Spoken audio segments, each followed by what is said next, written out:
When a mass falls, it gains velocity due to gravity. Upon impact, the mass comes to a sudden stop over a short, near instantaneous period of time. This represents a huge amount of acceleration and therefore force. This is why falling from height is so dangerous. Here, we model a 1 kilogram mass falling from a height of 3 meters onto solid ground.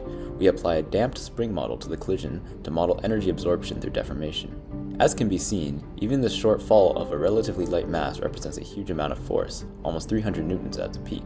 One can imagine how these forces would be catastrophic for a much heavier mass such as a human body. How do we make these kinds of impacts survivable? Generally speaking, there are two strategies. Increase the time over which the impact occurs, such as providing a soft landing surface such as a trampoline. Or 2, decrease the velocity at impact. A parachute is an example of the second strategy. A parachute works by providing a large surface area which produces drag force. There are 3 stages of a parachute descent.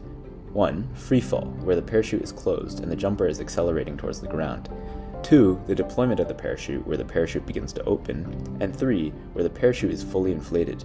To show this, we will model drag force as being proportional to velocity with some drag coefficient, which is initially 0 when the parachute is closed. It then increases linearly to a maximum when the parachute is fully inflated, then remains constant. As we observe, the parachute slows down the jumper dramatically, resulting in a much lesser impact force.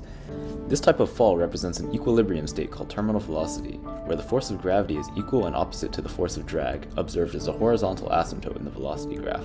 This implies that over a sufficiently and arbitrarily long fall, the jumper will hit the ground at the same, constant velocity. This is supported by the solution to a simplified system of ordinary differential equations given as follows. Here, we notice that the terminal velocity is obtained as a limit as the time goes to infinity, rendering the velocity eventually constant.